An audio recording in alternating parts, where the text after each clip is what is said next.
ಮಾವಿನಕಾಯಿ ಸೀಸನ್ನಲ್ಲಿ ಸಾಮಾನ್ಯವಾಗಿ ಎಲ್ಲರ ಮನೇಲೂ ಮಾವಿನಕಾಯಿ ಉಪ್ಪಿನಕಾಯಿ ಮಾಡೇ ಮಾಡ್ತಾರಲ್ವ. ಹಲವಾರು ವಿಧಾನದಲ್ಲಿ ಮಾವಿನಕಾಯಿ ಉಪ್ಪಿನಕಾಯಿ ಮಾಡ್ತಾರೆ. ನನ್ನ ಅಮ್ಮನೂ ತುಂಬ ಥರ ಮಾಡ್ತಾರೆ. ಅದರಲ್ಲಿ ನನಗೆ ತುಂಬ ಇಷ್ಟದ ರೆಸಿಪಿ ಈ ದಿಢೀರ್ ಮಾವಿನಕಾಯಿ ಉಪ್ಪಿನಕಾಯಿ. ತುಂಬ ರುಚಿಯಾಗಿರುತ್ತೆ. ದಿಢೀರ್ ಅಂತ ಹೇಳಿದ್ರೆ ಅದನ್ನು ತುಂಬ ಬೇಗ ಖಾಲಿ ಮಾಡಬೇಕು, ಹಾಳಾಗಿಬಿಡತ್ತೆ ಅಂತ ಏನಿಲ್ಲ. ಇದನ್ನು ಸಹ ನೀವು 6-7 ತಿಂಗಳ ಕಾಲ ಇಟ್ಟು ಸಹ ತಿನ್ಬೋದು. ಉಪ್ಪಿನಕಾಯಿ ಪ್ರಿಯರಿಗೆ ಒಂದು ರುಚಿಕರ ಉಪ್ಪಿನಕಾಯಿ ರೆಸಿಪಿಯೊಟ್ಟಿಗೆ ನಾನು ಇವತ್ತು ಬಂದಿದ್ದೇನೆ. ಹಾಯ್ ಫ್ರೆಂಡ್ಸ್, ಎಲ್ಲರಿಗೂ ನಮಸ್ಕಾರ. ವೆಲ್ಕಮ್ ಟು ಸಂತೃಪ್ತಿ ಕಿಚನ್. ಈ ಮಾವಿನಕಾಯಿ ಉಪ್ಪಿನಕಾಯಿ ಮಾಡಲಿಕ್ಕೆ 2 ಹುಳಿ ಮಾವಿನಕಾಯಿನ ತೊಗೊಂಡಿದ್ದೀನಿ. ಆದಷ್ಟು ಬಲಿತಂತಹ ಮಾವಿನಕಾಯಿಯನ್ನು ತಗೊಳ್ಳಿ. ಮಾವಿನಕಾಯಿನ ಮೊದಲು ಚೆನ್ನಾಗಿ ತೊಳೆದು ಒಣ ಬಟ್ಟೆಯಲ್ಲಿ ಒರೆಸಿಟ್ಕೊಂಡು ಇದನ್ನು ಹೋಳು ಮಾಡ್ಕೋಬೇಕು. ತುಂಬ ದೊಡ್ಡದು ಅಲ್ಲ, ತುಂಬ ಚಿಕ್ಕದು ಅಲ್ಲ, ಗೊರಟೆ ಮಧ್ಯದಲ್ಲಿರುವಂತಹ ಗೊರಟೆಯನ್ನು ತೆಗೆದು ಈ ರೀತಿ ಇದನ್ನು ಹೋಳು ಮಾಡಿ ಇಟ್ಕೊಳ್ತಾ ಇದ್ದೀನಿ.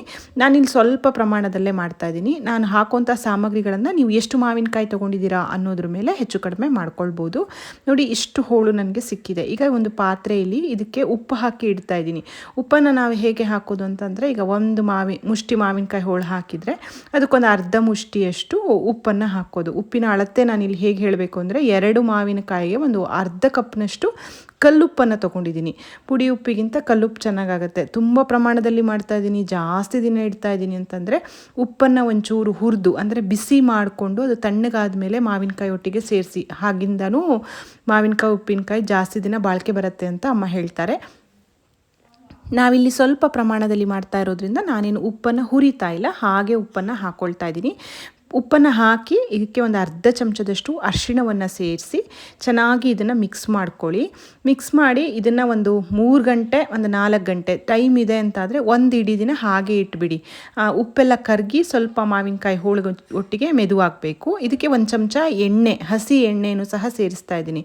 ಎಣ್ಣೆ ಹಾಕೋದ್ರಿಂದ ಹೋಳು ಬೇಗ ಮೆದುವಾಗಲ್ಲ ಅಂತ ಹೇಳಿ ಎಣ್ಣೆಯನ್ನು ಸೇರಿಸೋದು. ತುಂಬ ಪ್ರಮಾಣದಲ್ಲಿ ಮಾಡ್ತಾ ಇದ್ದರೆ, ನಾನು ಆಗಲೇ ಹೇಳಿದಾಗೆ ಇದ್ರದ್ದು ಎಲ್ಲದ ಪ್ರಮಾಣವನ್ನು ನೀವು ಜಾಸ್ತಿ ಮಾಡ್ಕೋಬೇಕಾಗತ್ತೆ.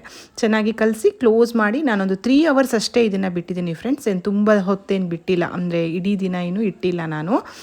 ಇದನ್ನು ಕ್ಲೋಸ್ ಮಾಡಿ ಒಂದು 3 ಅವರ್ಸ್ ಬಿಡ್ತೀನಿ. ಅಷ್ಟರಲ್ಲಿ ಮಸಾಲೆ ಮಾಡ್ಕೊಳ್ಳೋಣ. ಮಸಾಲೆ ಸ್ವಲ್ಪ ಡಿಫ್ರೆಂಟ್ ಆಗಿದೆ ಇದಕ್ಕೆ.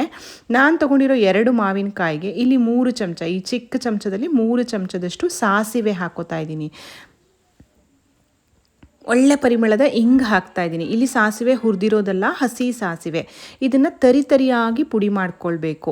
ನೋಡಿ, ಈ ರೀತಿ ತುಂಬ ನೈಸಾಗೇನು ಪೌಡರ್ ಆಗಬೇಕಂತಿಲ್ಲ, ಸ್ವಲ್ಪ ಬೇಳೆ ಆದರೆ ಸಾಕು ಸಾಸಿವೆ.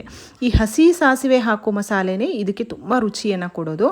ನೋಡಿ, ಇದು ಉಪ್ಪೆಲ್ಲ ಕರಗಿದೆ. ಇವಾಗ ಮಾಡಿರೋಂತಹ ಸಾಸಿವೆ ಪುಡಿಯನ್ನು ಇದಕ್ಕೆ ನಾನು ಸೇರಿಸ್ತಾ ಇರ್ತೀನಿ. ಇದಕ್ಕೆ ನಾವು ಮೆಂತ್ಯ ಪುಡಿ ಆಗಲಿ, ಜೀರಿಗೆ ಪುಡಿ ಆಗಲಿ ಯಾವುದೂ ಹಾಕಲ್ಲ. ನಾನು ಆಗಲೇ ಹೇಳಿದಾಗೆ ತುಂಬ ವಿಧಾನದಲ್ಲಿ ಮಾಡ್ತಾರೆ. ನಾನು ಒಂದು ವಿಧಾನವನ್ನು ತೋರಿಸ್ತಾ ಇದ್ದೀನಿ ಅಷ್ಟೇ. ಇದನ್ನು ಸಾಸಿವೆ ಪುಡಿ ಹಾಕಿ ಮಿಕ್ಸ್ ಮಾಡಿ ಒಂದು 4 ದೊಡ್ಡ ಚಮಚದಷ್ಟು ಅಚ್ಚ ಖಾರದ ಪುಡಿಯನ್ನು ತೊಗೊಂಡು ಅದನ್ನು ಸಹ ಇದಕ್ಕೆ ಸೇರಿಸ್ಬಿಟ್ಟು ಮಿಕ್ಸ್ ಮಾಡೋದು. ನಿಮ್ಮ ಹತ್ರ ಅಚ್ಚ ಖಾರದ ಪುಡಿ ಇದ್ದರೆ ಡೈರೆಕ್ಟಾಗಿ ಖಾರದ ಪುಡಿನೇ ಹಾಕಿ, ಇಲ್ಲ ಅಂತಾದರೆ ಬ್ಯಾಡಗಿ ಮೆಣಸು, ಗುಂಟೂರು ಮೆಣಸನ್ನು ಸಮ ಪ್ರಮಾಣದಲ್ಲಿ ತೊಗೊಂಡು ಹುರಿದು ಪುಡಿ ಮಾಡಿ ಸಹ ನೀವು ಇದಕ್ಕೆ ಸೇರಿಸ್ಬೋದು. ಚೆನ್ನಾಗಿ ಮಿಕ್ಸ್ ಮಾಡಿ ಇದಕ್ಕೊಂದು ಗಮ್ಮತ್ತಿನ ಒಗ್ಗರಣೆಗೆ 2 ಚಮಚದಷ್ಟು ಎಣ್ಣೆ ಬಿಸಿ ಆದಮೇಲೆ ಅರ್ಧ ಚಮಚದಷ್ಟು ಮೆಂತೆ ಹಾಕ್ಕೋಬೇಕು. ಮೆಂತೆ ತುಂಬ ಹಾಕೋದು ಬೇಡ, ಒಂದು ಅರ್ಧ ಚಮಚ ಮೆಂತೆ ಹಾಕಿದರೆ ಸಾಕು. ಮತ್ತು ಸ್ವಲ್ಪ ಇಂಗು ಹಾಕಿದ್ದೀನಿ. ಇಂಗಿನ ತೀಕ್ಷ್ಣತೆಯನ್ನು ನೋಡಿಕೊಂಡು ನೀವು ಇಂಗನ್ನು ಸೇರಿಸಿ. ನಾವು ಪುಡಿ ಮಾಡುವಾಗಲೂ ಸ್ವಲ್ಪ ಇಂಗು ಹಾಕಿರೋದ್ರಿಂದ ತುಂಬ ಸ್ಟ್ರಾಂಗ್ ಆಗಿ ಇದ್ದರೆ ಈ ಟೈಮಲ್ಲಿ ಏನು ಹಾಕಬೇಕು ಅಂತ ಏನೂ ಇಲ್ಲ.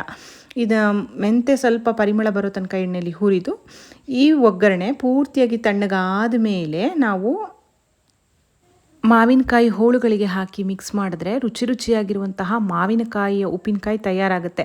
ಹಸಿ ಸಾಸಿವೆ ಪರಿಮಳದೊಟ್ಟಿಗೆ ತುಂಬ ರುಚಿಯಾಗಿರುತ್ತೆ. ಒಂದು ಗಾಜಿನ ಡಬ್ಬಿಯಲ್ಲೋ ಅಥವಾ ಪಿಂಗಾಣಿಯ ಜಾಡಿಯಲ್ಲೋ ಸಹ ನೀವು ಇದನ್ನು ಸ್ಟೋರ್ ಮಾಡಿ ಇಡ್ಬೋದು.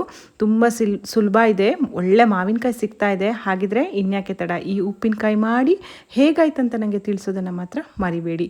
ವಿಡಿಯೋ ಇಷ್ಟ ಆಗಿದ್ದರೆ ದಯವಿಟ್ಟು ವಿಡಿಯೋವನ್ನು ಲೈಕ್ ಮಾಡಿ, ಶೇರ್ ಮಾಡಿ, ಕಮೆಂಟ್ ಮಾಡಿ. ಮತ್ತೊಂದು ಅಡುಗೆಯೊಂದಿಗೆ ಮತ್ತೆ ಸಿಗ್ತೀನಿ. ಅಲ್ಲಿವರೆಗೂ ಧನ್ಯವಾದಗಳು. Thank you for watching. Thank you.